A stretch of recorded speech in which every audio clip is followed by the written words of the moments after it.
Tell me a bit about how you got started in we'll call it creative media as a whole.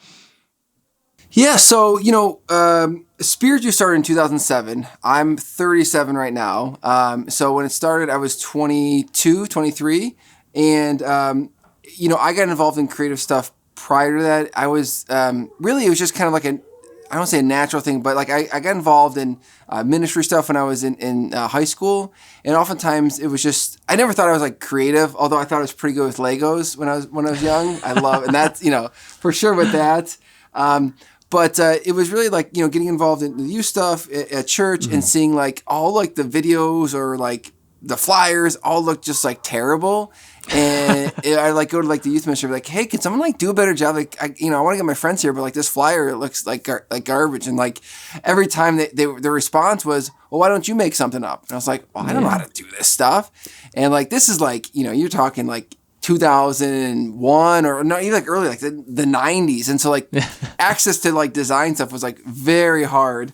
So I just kind of taught myself stuff here and there, just out of necessity, necessity or, the mother, what is it? The quote, the mother of invention is necessity. Is that what it is? I'm not sure. I don't know. Whatever that is. But essentially, I just started to become like in the quote unquote like creative just because like I wanted to see stuff that didn't exist. And so, I did that, and that it slowly just kept evolving into more and more stuff. It's like, well, why doesn't someone make a better video like this? And so that there was that and that and that. So eventually got to a spot where people were then asking me to do things, because I was doing it enough that people like took note. And so, years ago, back in 2005, Spirit Juice was a radio show.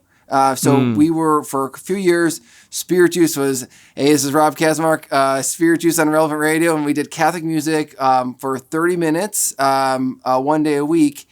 And I thought, that Spirit Juice's future was in radio.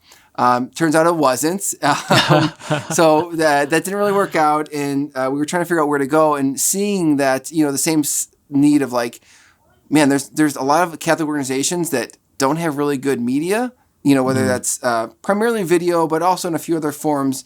And so a group wanted to hire me as kind of like their like media person. And I took a step back. I was like, you know what? I want to help you guys, but I think that I need to help the wider church in that. And so in 2007, Spirit Juice Studios started as what it is now, in the sense that we create, primarily Catholic video for Catholic organizations. So that's a little history of the company too. Yeah. Hey everyone, thank you so much for checking out this clip from the Practical Theism podcast. If you enjoyed this clip and you want to check out the full episode, you can do so by finding it on our YouTube channel. Definitely consider subscribing and ringing that little bell so you can continue to get updates and notifications when we release new episodes and new clips just like this one. I hope to see you soon.